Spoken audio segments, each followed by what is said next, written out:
En la casa del hombre que ves en pantalla, le encontraron a su propia madre sin cabeza, pero cuando los oficiales descubrieron la verdad, no pudieron contener las lágrimas. Aquí te cuento la verdadera historia de Alberto Sánchez Gómez. Porque es cuando realmente desaparece la madre de Alberto, porque según una vecina de aquí, dice que hace un mes no la ve, no, pone vecina, la denuncia, amiga. Y usted, que es el testimonio, por eso estamos hoy aquí con Margarita, usted la ve la semana pasada. El día anterior. La ve el miércoles. El miércoles a las 2:30. Es el miércoles. Y es que ella me saludó y habló conmigo y me dijo que qué tal estaba yo. Digo, yo muy bien. ¿Y tú qué tal? Ay, yo muy bien, muy bien. Digo, como el tiempo, ¿verdad? Sí, ja, ja, ja.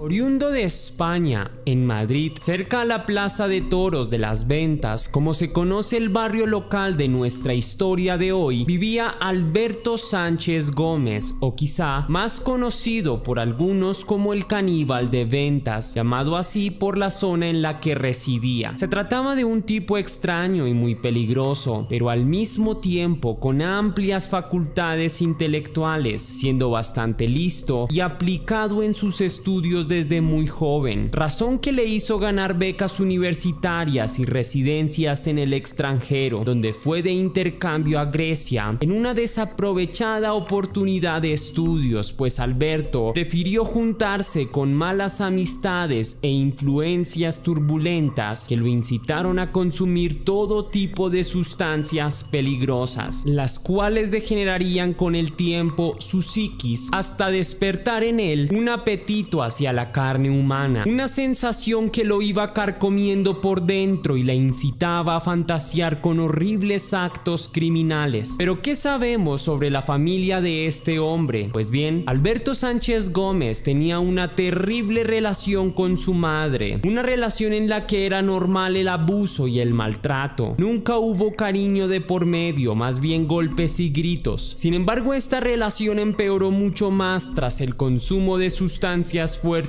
y posteriormente tras la muerte de su padre, quien regulaba la convivencia en casa. Si bien Alberto no respetaba a su madre, caso contrario era con su padre. A él lo respetaba mucho y le guardaba un sentimiento afectivo, pero desde que este murió, algo al interior de Alberto también murió. Registros policiales indicaban que Alberto Sánchez Gómez contaba con 12 antecedentes graves de maltrato físico hacia su propia madre. Incluso había sido arrestado en múltiples ocasiones tras arrebatos de rabia y ansiedad que sufría espontáneamente. No obstante, por alguna razón, quizá un invisible amor de su progenitora hizo que todos los cargos fueran retirados al poco tiempo, impidiendo formalizar una investigación en su contra. O también se podría creer que la mujer comenzó a temer de las violentas reacciones de su hijo. Vecinos de la mujer y su problemático hijo varias veces reportaron gritos, objetos rotos y golpes desde la casa de la familia Sánchez Gómez, discusiones que debían ser mediadas por el hermano mayor, quien vivía en otro domicilio diferente, pero que trataba de controlar la terrible relación tóxica entre madre e hijo, pues las peleas eran a diario y la gran mayoría de veces escalaban a situaciones más complicadas. La policía acudió numerosas veces al lugar. Cada 3 semanas debían pasar para vigilar que todo estuviera en orden. Con el paso del tiempo y sin ver resultados en la convivencia entre madre e hijo, se emitió una orden de alejamiento que le impedía a Alberto Sánchez Gómez estar a menos de 30 metros de su progenitora, aunque su madre, ignorando la orden de caución, muchas veces invitaba personalmente a su hijo a pasar la noche, prefiriendo que se quedara con ella y no en la peligrosa y fría calle. Cuando llegaba la policía, el joven los eludía, escapando por la parte de atrás del edificio. Antes de la muerte de su padre, Alberto Sánchez Gómez era relativamente un hombre aplicado y educado, un estudiante tímido pero aplicado que destacaba en sus resultados académicos, que estudió contabilidad y finanzas, luego ganó una beca para estudiar en Grecia. Después todo se derrumbó en su vida tras la pérdida de su papá en el año 2008, lo que le trajo una profunda profunda depresión, frecuentando más el consumo de alucinógenos, especialmente una sustancia denominada como sales marinas, las cuales degeneran nuestra parte cognitiva hasta la demencia, y que ha registrado casos de antropofagia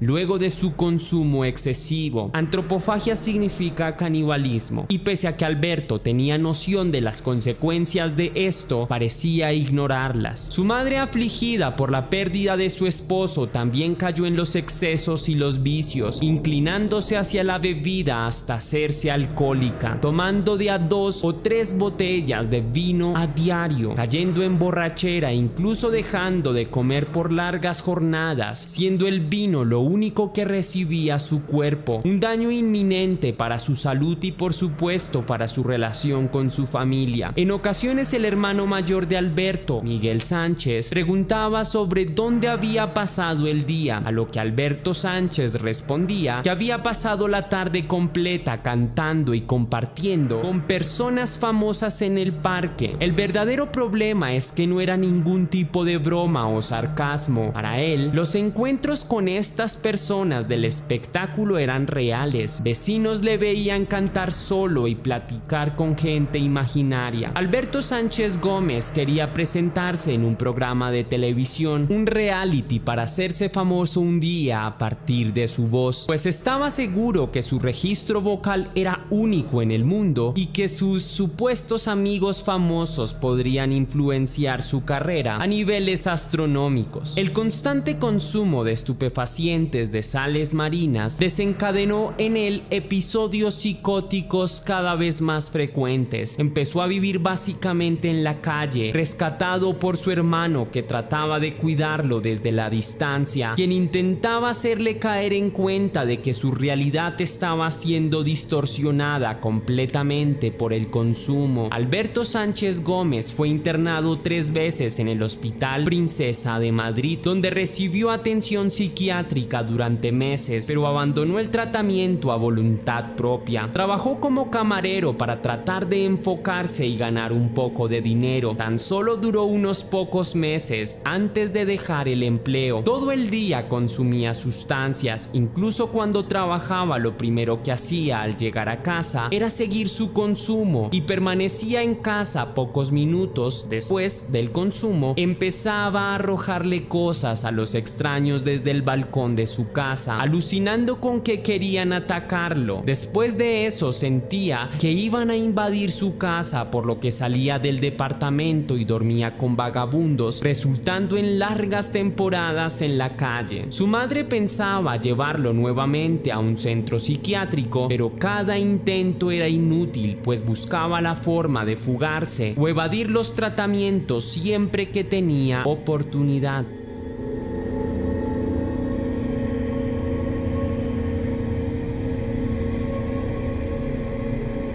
La madre de Alberto Sánchez Gómez solía pasear con su perro camino al supermercado. Su vida era una tragedia tras la muerte de su esposo, siendo una viuda a cargo de un hijo con trastornos mentales graves. A veces se veían moretones y rasguños en sus brazos, hechos por la violencia de su hijo contra ella, pero la mujer culpaba a su mascota de haberla mordido. Sin embargo, en lo profundo de su alma sabía que la gente no era ingenua. Tenía claro que muchos sabían la verdad sobre el horrible trato que le daba a su hijo. Los vecinos sabían perfectamente lo que pasaba dentro de los muros de esa familia, aunque preferían no entrometerse para no resultar implicados. Miguel Sánchez, hermano de Alberto, pensaba llevarlo al psiquiátrico una vez más antes del fatal incidente, pues la salud mental de su hermano menor había empeorado críticamente por abuso de sustancias ilegales.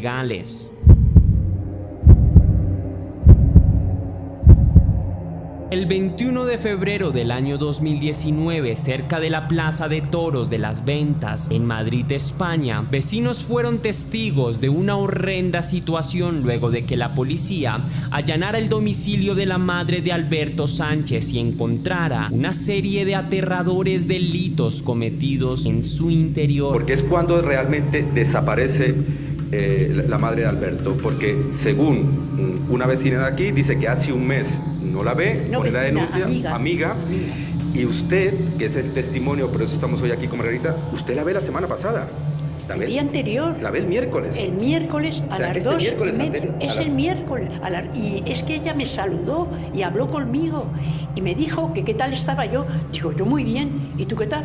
Ay, yo muy bien, muy bien. Digo, como el tiempo, ¿verdad? Sí, ja.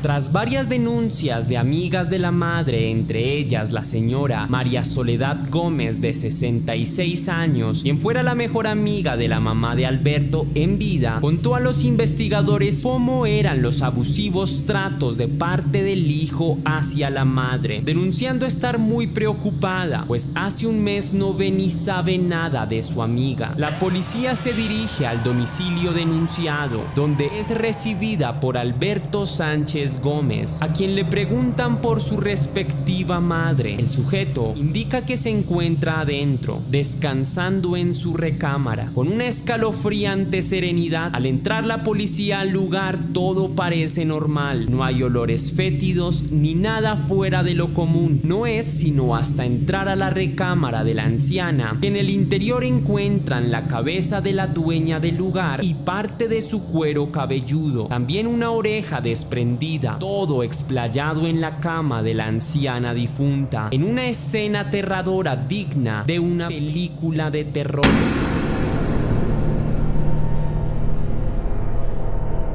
Los restos esparcidos en pedazos por toda la casa se encuentran dentro de contenedores de plástico, refrigerándose en la nevera. Manchas de sangre también son visibles en el cuarto de la mujer. Un cuchillo ensangrentado y una cegueta, también restos de sangre seca y pedazos de carne son encontrados en el baño y la cocina. Aún más estremecedor que todo lo encontrado, trozos de carne de la viuda se hallan en la casa del perro, rastros de que habían sido ingeridos por el animal y tal vez por su amo. Mientras la policía revisaba la escalofriante escena del crimen, Alberto, inamovible, queda mirando fijamente al suelo en un completo estado de calma. No se importó en brindar detalles ni de explicar lo que sucedió ahí adentro.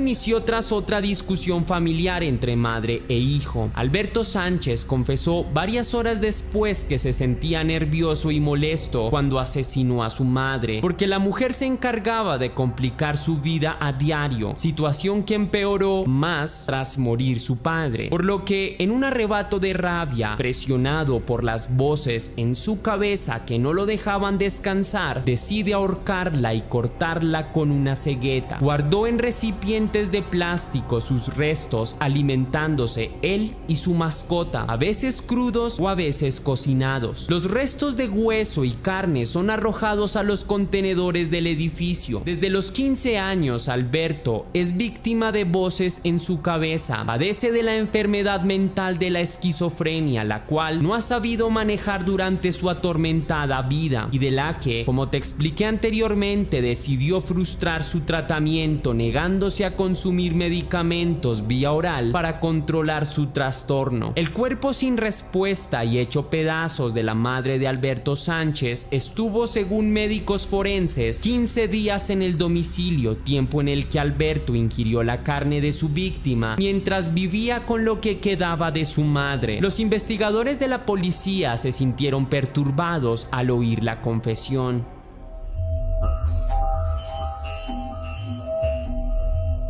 Alberto Sánchez Gómez fue condenado a 15 años de prisión por asesinar y profanar el cuerpo de su madre de 68 años. Se menciona que fue consciente al momento del hecho a pesar de su enfermedad mental, por lo que fue internado en un centro penitenciario, luego sentenciado a una larga condena. El hombre pidió perdón a la sociedad y su familia por matar a su propia madre, declarando sentirse arrepentido y día a día avergonzado por tan lamentable suceso. Los informes de los medios de comunicación españoles dijeron que el cuerpo de la víctima había sido cortado en más de 1000 pedazos, refrigerando algunas partes para ingerir a manera de canibalismo. Alberto Sánchez le dijo al tribunal que escuchó mensajes ocultos que lo incitaron a matar cuando veía la televisión y oía voces que le decían que acabara a su madre. Dijo que las voces en su cabeza eran de vecinos, conocidos, familiares y famosos que no estaban presentes más que en sus delirios. Sin embargo, insistió en que no recordaba haber cortado a su madre ni haberse comido sus restos, aunque sus antecedentes de violencia contra su madre hacen perder la credibilidad de sus afectos hacia ella y por ende de su testimonio.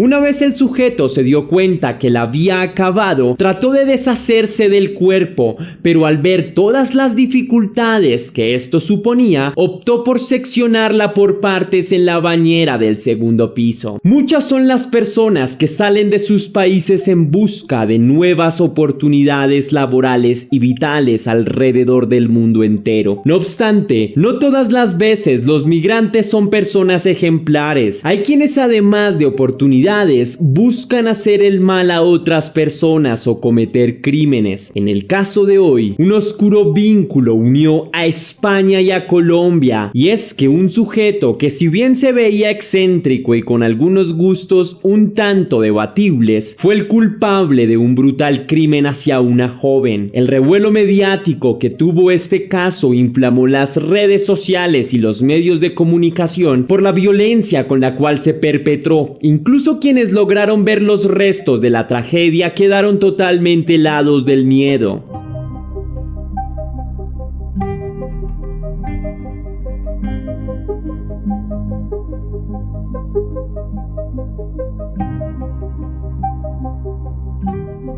Valdemoro es un municipio ubicado en las cercanías de Madrid, en España, una zona que respira tranquilidad y en donde los edificios y construcciones antiguas de estilo del medioevo y renacentistas brindan una sensación como si el tiempo se hubiera detenido. Sus calles empedradas, las casas de estilo medieval, el ayuntamiento y la iglesia con todo el estilo de la arquitectura castellana hacen de este lugar un sitio agradable para visitar y también para vivir. El 16 de octubre de 2019 había sido un día bastante común en el municipio. La Guardia Civil no había tenido demasiadas tareas laborales en aquella jornada y, como siempre, el aire tranquilo y despreocupado se respiraba en la región y en la propia comisaría. Sin embargo, esa situación estaba a punto de cambiar. Había caído la noche y no eran más de las 9 y a la comisaría entró una pareja de jóvenes. En el rostro de la joven se reflejaba de manera inconfundible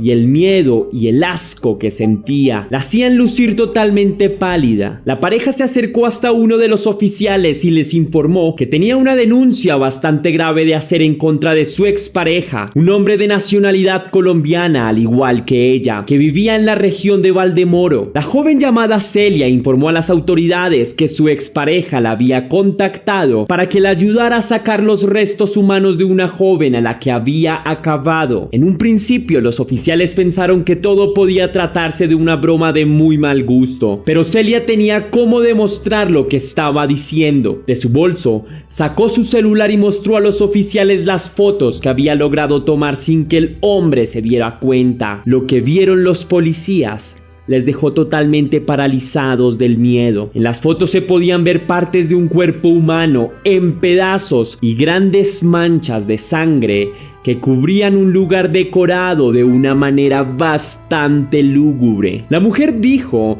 que no había tenido opción, que conocía a su expareja y que había temido que éste le hiciera algo por no ayudarlo. Después de salir del sitio, la mujer se había asustado tanto que se dirigió, en compañía de otra de sus exparejas, directamente a la comisaría para confesarlo todo.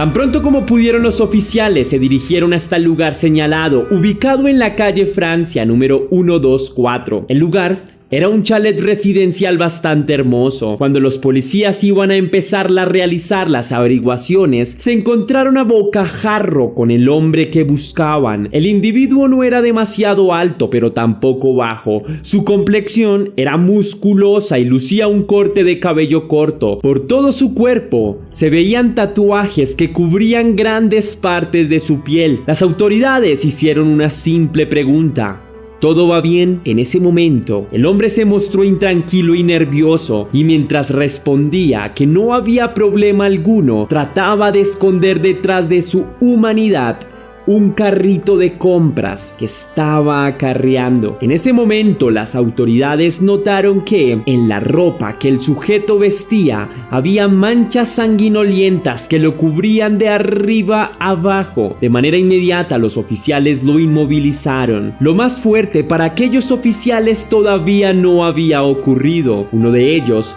se acercó al carrito de compras para revisar el contenido y nada más lo abrió, su rostro se descompuso totalmente. Una mueca que oscilaba entre el asco y el odio se apoderó de él. En el carrito habían varios restos humanos que habían sido cortados previamente. Al preguntarle al individuo qué había pasado, este trató de excusarse diciendo que todo había sido un simple accidente, que había ocurrido cuando tenía relaciones íntimas con la joven y que sin querer la había asfixiado hasta terminar con su vida. Los oficiales encontraron más partes del cuerpo de la joven en zonas aledañas a la casa, incluyendo el cráneo que estaba escondido entre unos matorrales. Otras partes fueron descubiertas en basureros y zonas un poco más alejadas. Ante este panorama, el hombre fue trasladado hasta un centro penitenciario de Madrid que estaba ubicado en Valdemoro, y hasta que no se esclarecieran los hechos, fue sentenciado a prisión provisional. Pero no fue el único que fue trasladado a un centro penitenciario. Celia,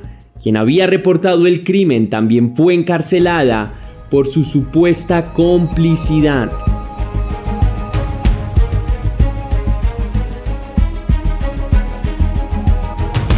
Leonardo Valencia es colombiano, pero en el año 2014 arribó a España, aprovechándose de una casa que había sido desahuciada en Valdemoro. Se pasó a vivir en el lugar como ocupa. Allí montó su estudio de tatuaje. El hombre era conocido en las redes sociales como el carnicero tatuador. Cuando las autoridades se enteraron de este detalle, les pareció un tanto aterrador, pero no fue hasta que pudieron examinar con detenimiento la vivienda del hombre para entender el seudónimo. Al interior de la vivienda encontraron manchas sanguinolientas por todas partes. En la cocina había cuchillos y hachas untadas por todos lados de restos hemáticos, por lo que las autoridades dedujeron que con estos elementos había hecho en partes a su víctima. También habían ollas y sartenes en los que el individuo había cocinado restos de la víctima. En el segundo piso de la casa, en un baño con una tina, la policía encontró más rastros de sangre, o para ser precisos, enormes cantidades, elemento que les hizo deducir que este había sido el sitio en el cual el individuo había llevado a cabo la operación. Al igual que en el primer piso, había manchas sanguinolientas por todas partes y la casa parecía un hospital en estado de emergencia, luego de una sangrienta batalla. Ni siquiera las cortinas se salvaban de los manchones de sangre. Ya solo faltaba el tercer piso de la casa, y allí, para sorpresa de nadie, encontraron más rastros de sangre y restos de la víctima. En una bolsa encontraron el rostro seccionado de la víctima y 2 tatuajes que el hombre le había realizado. Se los había quitado de la piel como si de 2 trofeos se tratase. Además de eso, las autoridades encontraron afiches de películas de terror, pero hubo una que, en particular, les llamó la atención el afiche de Hannibal Lecter, el caníbal más célebre de la televisión. Además de eso, en todo el piso habían katanas, armas, cuchillos, espadas, pistolas y hasta rifles de presión. Este individuo era un completo aficionado a la muerte y a todo lo que estuviera relacionado con ello. El último hallazgo relevante de las autoridades al interior de la casa fueron las grandes cantidades de medicamentos para enfermedades mentales que encontraron. Todos estos eran utilizados para la reventa ilegal y sin fórmula médica. En su mayoría eran medicamentos para tratar la esquizofrenia. Ahora, el apodo del carnicero tatuador tenía todo el sentido del mundo.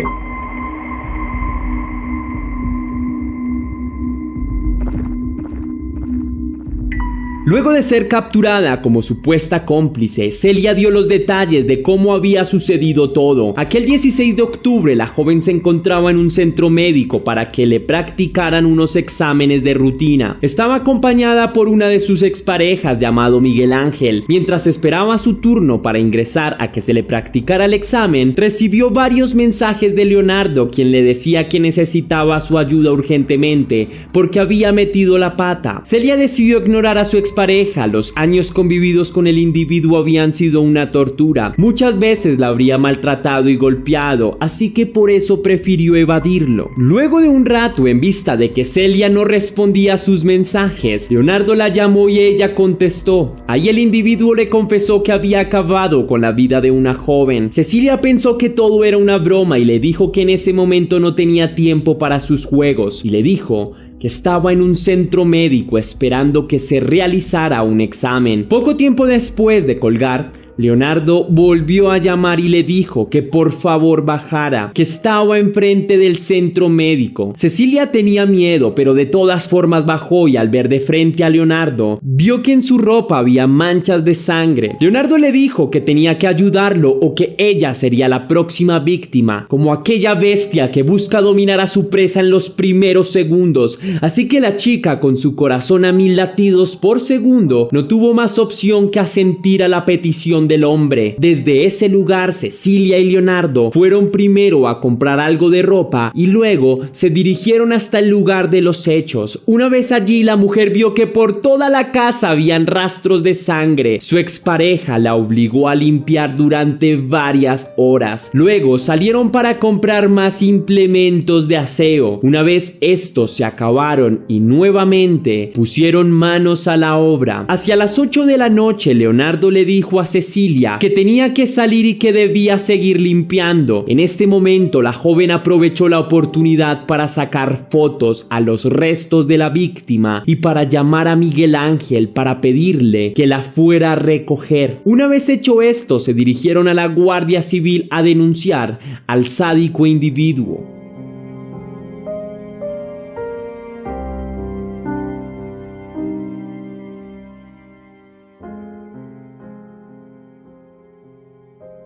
Habían pasado ya 2 días desde la desaparición de su hija Emilce. Era una joven de 18 años, hija de 2 guardias civiles, que querían seguir los pasos de sus padres. La última vez que vieron a su hija fue en la noche del 15 de octubre de 2019. Esa noche, la joven les dijo a sus padres que saldría un rato a la casa de su amigo, el tatuador, pero desde ese momento no tuvieron más noticias de ella. A la mañana siguiente, al notar que su hija ya no estaba, trataron de ponerse en contacto con ella. Le escribieron, pero nadie respondía. La llamaban y no había respuesta. El miedo se apoderó de los padres cuando de la nada el celular empezó a entrar directamente a buzón. Sabían que alguien había apagado el celular. Los padres fueron a la Guardia Civil a reportar la desaparición de la joven y un oficial se les acercó y les hizo una solicitud un tanto extraña. Necesitaban pruebas de ADN. Los padres accedieron mientras que se contactaron con la pareja de su hija. El joven les informó que había hablado con ella la madrugada del 16 de octubre. Le había dicho que estaba con su amigo el tatuador, que había ido por unos tranquilizantes, pero que en cierto momento de la noche había dejado de responder. Al poco tiempo después, un oficial apareció y les dijo que lamentaba informarles que su hija acababa de ser identificada como la víctima de un brutal caso criminal que se había perpetrado asesinado en la calle Francia. Los padres en ese momento sintieron como el mundo entero se hubiera parado, y lo peor de todo fue cuando se enteraron de las circunstancias y la forma como su hija se había ido de este mundo.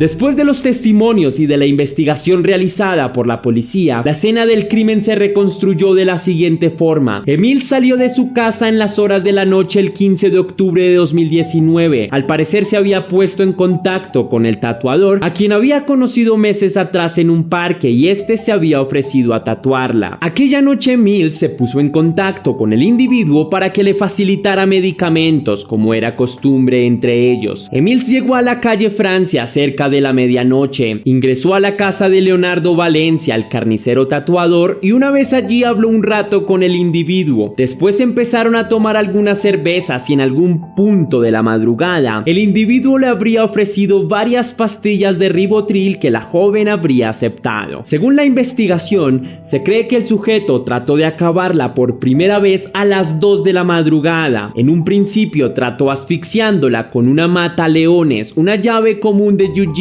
Al ver que no podía, lo intentó con un cable, pero al darse cuenta que tampoco lo lograba, optó por clavarle un cuchillo a la altura del corazón. Una vez el sujeto se dio cuenta que la había acabado, trató de deshacerse del cuerpo, pero al ver todas las dificultades que esto suponía, optó por seccionarla por partes en la bañera del segundo piso. Antes de quitar sus diferentes miembros, el sujeto arrancó su rostro y los tatuajes que él mismo le había realizado meses antes. Acto seguido, los puso en salmuera para que se conservaran. Una vez hecho esto, el hombre le habría diseccionado las aureolas de los pechos y le habría cortado el abdomen, y posteriormente habría quitado cada parte de su cuerpo. Luego empezó a cocinar diferentes partes, y al darse cuenta que todo estaba lleno de sangre, hacia las horas de la tarde, decidió llamar a su expareja Cecilia. Posteriormente, cuando en el interrogatorio se le preguntó por qué le habría hecho eso a su víctima, el individuo respondió que todo había comenzado cuando en un momento de la noche Emil se rió de su acento colombiano, y esto lo hizo entrar en un estado de ira. Sin embargo, los resultados de la necropsia arrojaron que el individuo había abusado íntimamente de su víctima, por lo que se cree que la verdadera razón del crimen es que la joven habría intentado defenderse y al final el sujeto la habría acabado despiadadamente. La fiscalía pide para Leonardo Valencia 25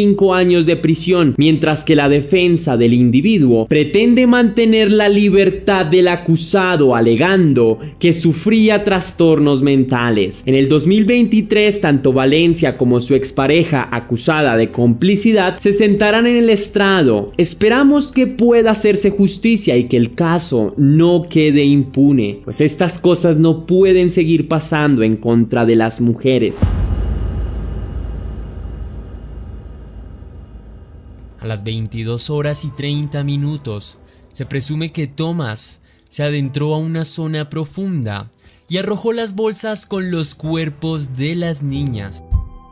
Todo inició el día 27 de abril, cuando Thomas Jimeno recogió a sus dos hijas, Olivia de 6 años y Ana de 1 año.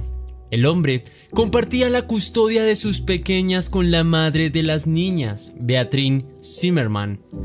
El viacrucis de esta madre inició cuando, en conversaciones con su ex esposo en horas de la noche, se percató que Thomas Jimeno no tenía intenciones de regresarle a las pequeñas.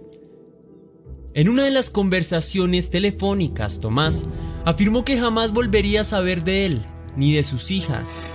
Es entonces cuando Beatriz dio aviso a las autoridades, quienes iniciaron la investigación.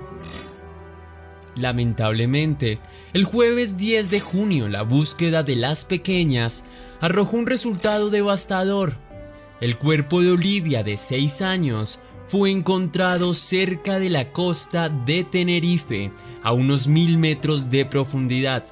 La investigación continúa abierta porque no se sabe nada de la bebé Ana y tampoco de Tomás Jimeno.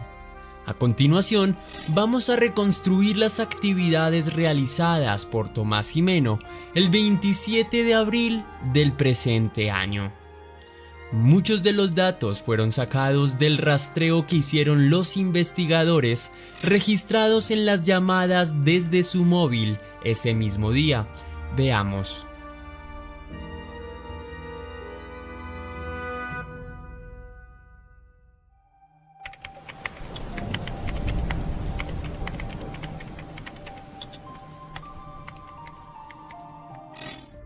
Pero, ¿cuáles fueron los últimos pasos de Tomás antes de desaparecer? Esta es la casa de Beatriz. Aquí recogió Tomás a la niña pequeña, a Ana, de solamente 1 año, pasada las 3:30 de la tarde.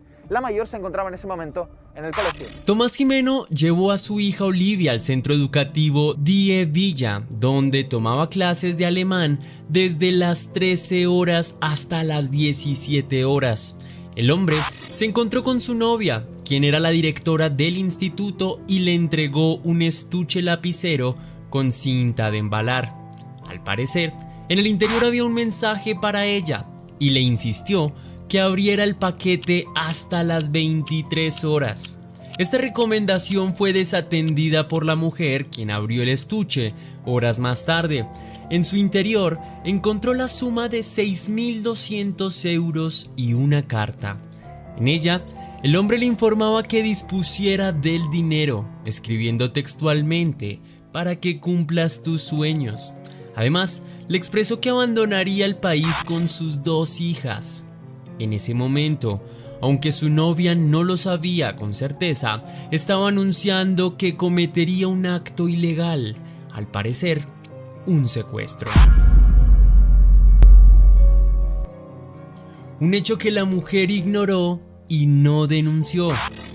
Después de dejar el instituto, dejó a la bebé Ana en casa de los abuelos y se dispuso a llevar a Olivia a clase de tenis.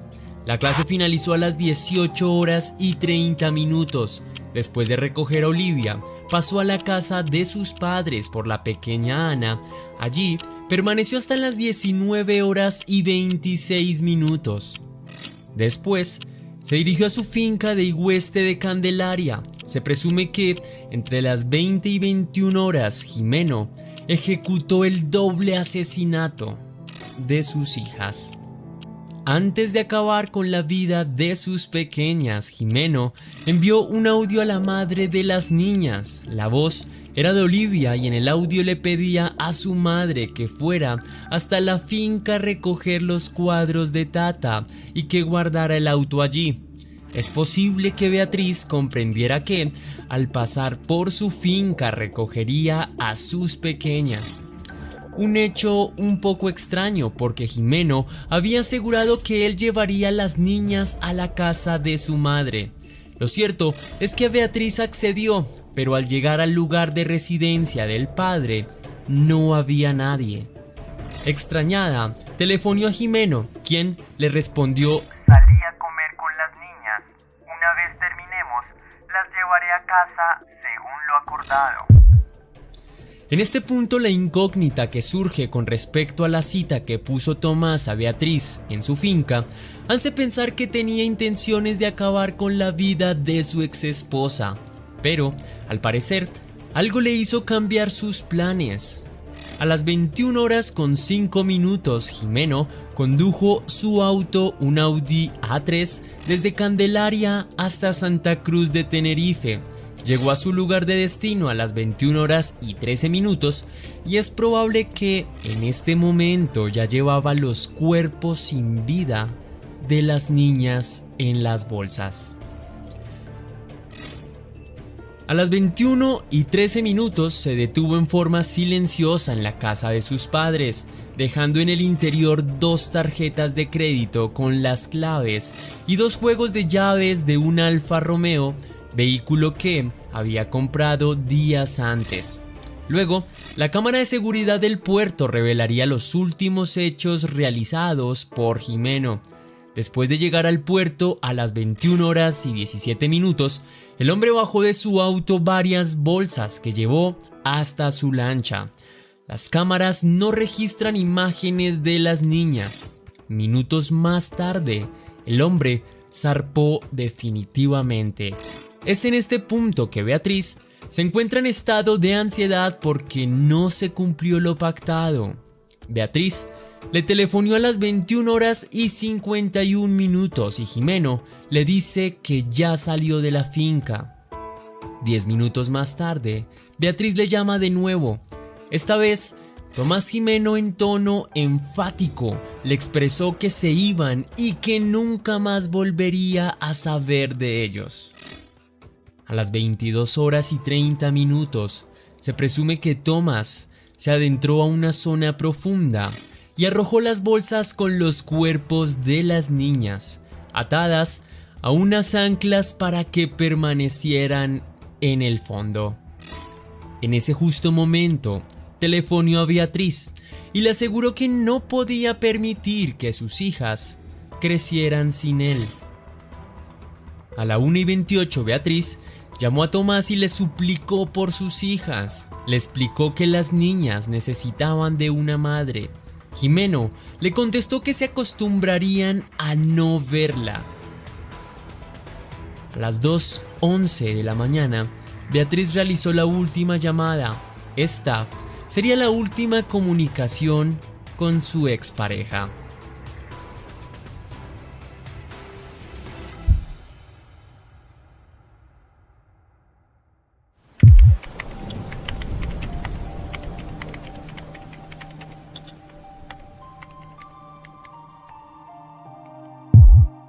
Un trabajo en equipo que el pasado 10 de junio lograba localizar a 1000 metros de profundidad el cuerpo de la pequeña Olivia.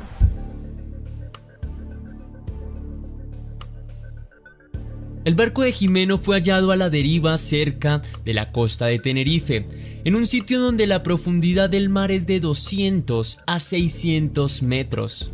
Ante la imposibilidad de que los buzos bajasen a esa profundidad, la Guardia Civil, con ayuda de un sonar, es decir, un robot submarino de barrido lateral que sirve para radiografiar el fondo marino, encontró 2 bolsas a 1000 metros de profundidad.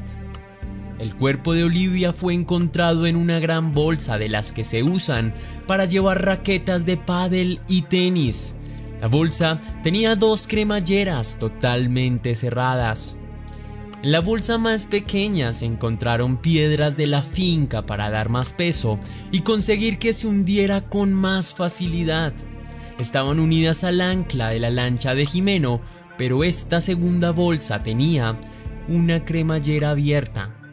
Es probable que el cuerpo de la bebé Ana, que no medía más de 1 metro, hubiese salido de la bolsa y fuese arrastrado por la corriente. Al parecer, Tomás Jimeno se lanzó al mar después de arrojar los cuerpos de sus hijas. En el interior de la lancha, los investigadores encontraron un rollo de cinta americana que Jimeno utilizó para atar el atillo que formó con los cuerpos de las niñas envueltos en toallas y bolsas de basura. En este punto, la prioridad era identificar si el cadáver pertenecía a una de las niñas. El Instituto Anatómico Forense de Tenerife practicó el levantamiento del cuerpo y los resultados de la autopsia confirmaron que se trataba de la pequeña Olivia. Eso se demuestra con el momento en que encuentran a Olivia, que es el momento en el que ellos describen, ¿no?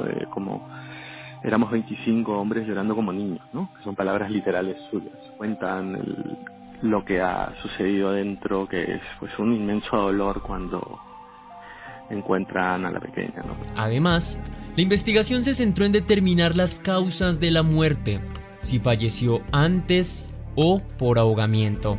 Los primeros datos que arrojaron las investigaciones sobre el cuerpo de Olivia es que murió de edema pulmonar, una lesión que impide respirar, y es posible que la niña haya sido estrangulada y le haya suministrado fármacos que le produjeron una intoxicación. Esta hipótesis aún está en estudio y se espera que el resultado salga a la luz pública en varias semanas. Después de realizar más de 5 registros en la casa de Tomás Jimeno, incluso utilizando perros guardianes, lo único que llamó la atención fueron los envases de medicamentos abiertos en los que faltaban muchas pastillas. a simple vista daban la impresión de haberse usado recientemente. Se trataba de calmantes y relajantes musculares. Las investigaciones también apuntan a verificar la implicación que tenía la novia de Gimeno, que como ya lo dije antes, tuvo la evidencia de confesión en la que el hombre asegura que pensaba salir del país con sus hijas y ella no denunció.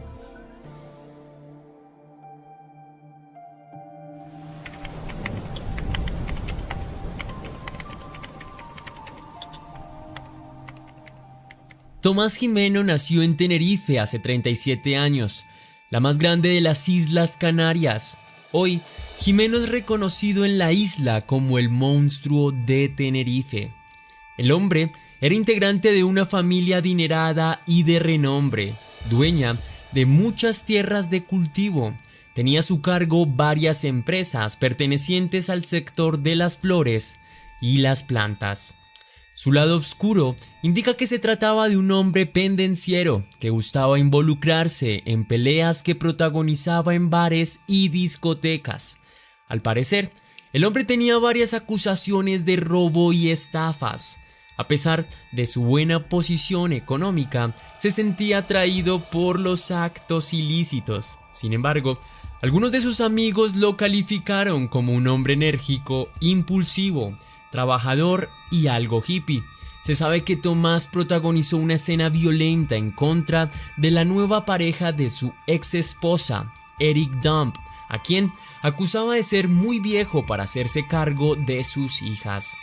Sin embargo, este acto de violencia ocurrido el 30 de agosto del 2020 no fue denunciado, a pesar de que golpeó repetidamente al hombre con un palo y luego arrastró a Beatriz tomándola del cabello.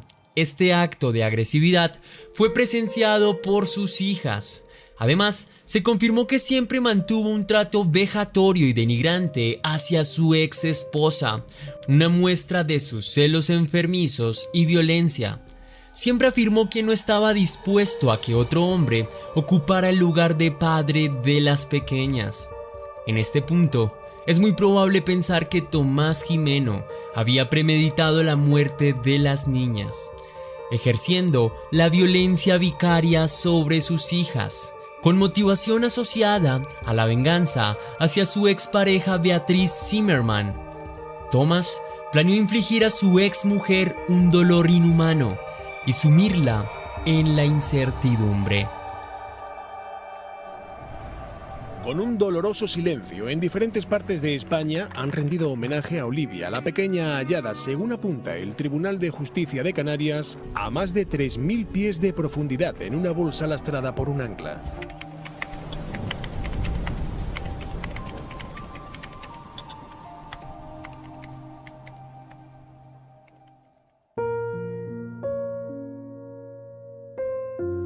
El delegado del gobierno, Anselmo Pestana, señaló que el buque oceanográfico seguirá buscando a Ana y Tomás hasta que el Ministerio de Ciencia e Innovación decida que deban finalizar los rastreos. Sin embargo, la Guardia Civil está estudiando la posibilidad que un submarino pueda rastrear en profundidades entre 1.000 y 1.500 metros.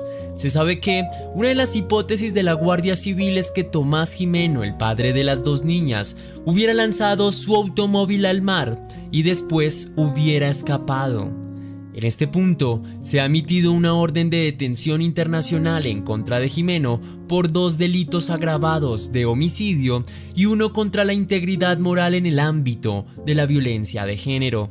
No obstante, en los medios se especula que podría suceder si no se encuentra el cuerpo de Tomás Gimeno, si él huyó y está vivo. El abogado penalista y criminólogo Javier Reguera, profesor del Instituto de Derecho y Economía en la Comunidad de Madrid, España, afirmó lo siguiente: en el caso de que no se localice a Tomás Gimeno, el delito prescribiría a los 20 años. Si apareciera antes de eso, se le podría juzgar ante un tribunal conjurado, extendiéndose el juicio hasta 3 años o más. Lamentablemente, si Tomás continúa con vida, y apareciese en un periodo superior de 20 años, no sería juzgado, ya que el presunto delito que habría cometido estaría prescrito. Si encuentran el cuerpo de Thomas, entonces el juzgado, en el momento que verifique el fallecimiento, archivaría el procedimiento y dictaría un auto de sobreseimiento libre, porque la acción penal deja de tener sentido. Lo cierto es que la comunidad que apoya a Beatriz y que se ha indignado ante estos hechos espera justicia oportuna, en este caso que ha conmocionado al mundo. Cerramos las conclusiones con una emotiva carta en la que Beatriz expresa su agradecimiento por el apoyo recibido. Con todo el dolor de mi alma les quiero escribir una carta de agradecimiento a todos ustedes que han estado en corazones y rezos con ellas y conmigo acompañando todos los días desde que desaparecieron, ofreciendo todo el amor y ayuda para que tuviera un final feliz. Desgraciadamente no fue así, sufriendo en dolor el acto más monstruoso que una persona puede cometer: matar a sus propios e inocentes hijos. Deseo que la muerte de Ana y Olivia no haya sido en vano. Por lo pronto, según lo ha informado su vocero Joaquín Amils, presidente de SOS Desaparecidos, aseguró que Beatriz vive en este momento de mucha ansiedad y que está al pendiente de que las autoridades encuentren a Tomás Jimeno y así poder estar en paz. Así no podrá repetir lo mismo que ha hecho con Olivia y Ana. ¿Dónde está Oli?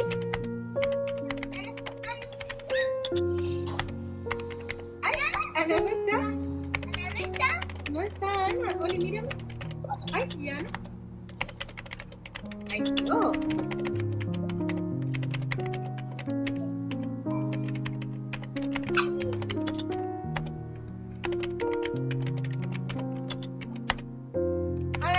Ay, Dios, no está.